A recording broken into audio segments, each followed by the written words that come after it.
उत्तर प्रदेश की राजनीति में एक बार फिर एक ऐसा मुद्दा सुर्खियों में है जो सिर्फ ईंट और पत्थर की इमारतों का नहीं बल्कि सियासत, कानून और एक बड़े राजनीतिक चेहरे की विरासत का सवाल बन गया है। समाजवादी पार्टी के वरिष्ठ नेता और फिलहाल जेल में बंद आजम खान का ड्रीम प्रोजेक्ट मानी जाने वाली मोहम्मद अली जौहर यूनिवर्सिटी अब सबसे बड़े संकट के दौर से गुजर रही है। जिस यूनिवर्सिटी को कभी पश्चिमी उत्तर प्रदेश की सबसे प्रतिष्ठित निजी शिक्षण संस्थाओं में गिना जाता था, उसी पर अब बुलडोजर चलने का खतरा मंडरा रहा है। रामपुर विकास प्राधिकरण ने यूनिवर्सिटी परिसर में बने 40 भवनों में से 38 भवनों को अवैध निर्माण मानते हुए ध्वस्तीकरण का आदेश जारी किया है।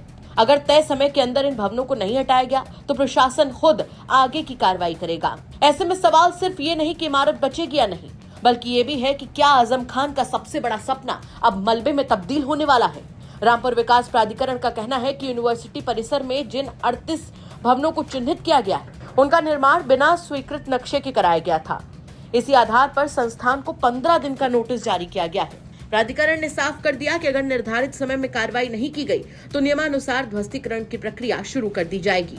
यानी आने वाले कुछ दिन इस मामले के लिए बेहद अहम माने जा रहे हैं। इसी बीच इस कार्रवाई को लेकर राजनीतिक बयानबाजी भी तेज हो गई है। नगीना से सांसद और भीम आर्मी चीफ चंद्रशेखर आजाद ने सोशल मीडिया प्लेटफॉर्म एक्स पर पोस्ट करते हुए लिखा कि जौहर विश्वविद्यालय पर बुलडोजर कार्रवाई का आदेश मुख्यमंत्री योगी आदित्यनाथ जी की सांप्रदायिक राजनीति की पराकाष्ठा है। सबसे चिंताजनक बात यह है कि माननीय सर्वोच्च न्यायालय की बुलडोजर कार्रवाई पर कई बार फटकार के बाद भी उत्तर प्रदेश की सरकार इस तरह की कार्रवाइयों से बाज नहीं आ रही है। जौहर विश्वविद्यालय के मामले में रामपुर विकास प्राधिकरण द्वारा प्रशासनिक स्तर पर यह आदेश पारित किया गया है। प्रशासनिक आदेश न्यायालय के अंतिम निर्णय का विकल्प नहीं हो सकता। यदि विश्वविद्यालय इस आदेश से असहमत है तो उसे सक्षम न्यायालय में अपनी बात रखने और न्याय प्राप्त करने का पूरा अधिकार है। ऐसे में अंतिम न्यायिक निर्णय से पहले किसी भी प्रकार की ध्वस्तीकरण की कार्रवाई माननीय सर्वोच्च न्यायालय की अवमानना होगी। विडंबना यह है कि यूजीसी द्वारा जारी फर्जी विश्वविद्यालयों की सूची में उत्तर प्रदेश के अलीगढ़, प्रयागराज, गौतम बुद्ध नगर और राजधानी लखनऊ तक के संस्थान शामिल हैं, लेकिन उन पर कठोर कार्रवाई की बजाय एक स्थापित विश्वविद्यालय को बुलडोजर के निशाने पर खड़ा किया जा रहा है। ये सरकार की मंशा और दोहरे मापदंडों पर गंभीर प्रश्न खड़े करता है। उत्तर प्रदेश सरकार से हमारी मांग है कि ध्वस्तीकरण की कार्रवाई पर तत्काल रोक लगाई जाए। विश्वविद्यालय को सभी वैधानिक एवं न्यायिक उपाय अपनाने का पूरा अवसर दिया जाए तथा न्यायालय के अंतिम निर्णय का सम्मान किया जाए। दरअसल मोहम्मद अली जौहर यूनिवर्सिटी सिर्फ एक संस्थान नहीं बल्कि आजम खान की सबसे महत्वाकांक्षी परियोजना रही है।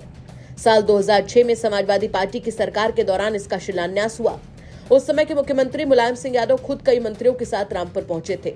इसके बाद साल 2012 में अखिलेश यादव की सरकार के दौरान इस विश्वविद्यालय का उद्घाटन हुआ। इस दौर में इसे प्रदेश के सबसे आधुनिक निजी विश्वविद्यालयों में गिना जाने लगा। बड़ा कैंपस, आधुनिक इमारतें और प्रोफेशनल कोर्स इसकी सबसे बड़ी पहचान बने। एक समय ऐसा भी था जब पश्चिमी उत्तर प्रदेश के हजारों छात्र इस यूनिवर्सिटी में पढ़ाई करने का सपना देखते थे।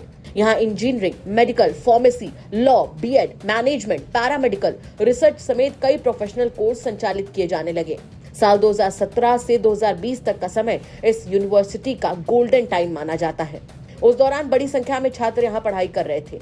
हालांकि समय के साथ हालात बदलते गए। आज भी विश्वविद्यालय में पढ़ाई चल रही है, लेकिन हाँ, पहले की तुलना में छात्रों की संख्या काफी कम हो चुकी है। विश्वविद्यालय की आधिकारिक वेबसाइट के मुताबिक इसकी स्थापना साल 2006 में हुई और 250 एकड़ से ज्यादा क्षेत्र में फैली हुई है। वेबसाइट के मुताबिक करीब 90 टीचर्स 24 अलग अलग सब्जेक्ट्स की पढ़ाई कराते हैं। लेकिन इस यूनिवर्सिटी का सफर जितना शानदार रहा उतना ही विवादों से भी घिरा रहा। शुरुआत के कुछ सालों बाद से ही इसकी जमीन को लेकर गंभीर आरोप लगने लगे। आरोप लगे कि किसानों की जमीनों पर कब्जा किया गया। ये भी कहा गया कि यूनिवर्सिटी के नाम पर बड़ी मात्रा में सरकारी जमीन का अधिग्रहण किया गया। इसके अलावा ये भी आरोप सामने आए कि विश्वविद्यालय के निर्माण में सरकारी धन का इस्तेमाल हुआ। इन मामलों को लेकर मनी लॉन्ड्रिंग का केस भी दर्ज हुआ। प्रवर्तन निदेशालय यानी ईडी ने प्रशासन से कई सवाल पूछे और ये जानना चाहा कि जौहर यूनिवर्सिटी का प्रशासनिक नियंत्रण किसके पास है। साथ ही उन सभी रिकॉर्ड्स की मांग की गई जिनके जरिए कथित तौर पर सरकारी और बाकी जमीनों को यूनिवर्सिटी ट्रस्ट के नाम पर दर्ज कराया गया। अब एक नया विवाद कंस्ट्रक्शन को लेकर सामने आया। रामपुर विकास प्राधिकरण का दावा है कि यूनिवर्सिटी परिसर में ज्यादातर भवन बिना स्वीकृत नक्शे के बने हुए हैं। फिलहाल सबकी नजर इसी बात पर टिकी है कि यूनिवर्सिटी प्रशासन आगे क्या कदम उठाता है। क्या वो अदालत का दरवाजा खटखटाएगा?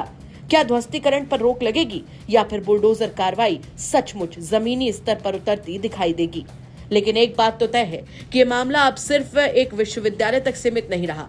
ये कानून राजनीति, प्रशासन और न्यायिक प्रक्रिया के बीच एक बड़ी चुनौती बन चुका है। आने वाले दिनों में रामपुर से उठने वाली हर हलचल पर पूरे प्रदेश की नजर रहेगी, क्योंकि फैसला सिर्फ 38 इमारतों का नहीं बल्कि एक बड़े राजनीतिक प्रतीक और उससे जुड़ी सियासत की दिशा भी तय कर सकता है। वैसे आजम खान के लिए चंद्रशेखर आजाद ने जो कुछ कहा, उसको लेकर आपका क्या कुछ कहना है, कमेंट करके जरूर बताएं। ब्यूरो रिपोर्ट, यूपी तक।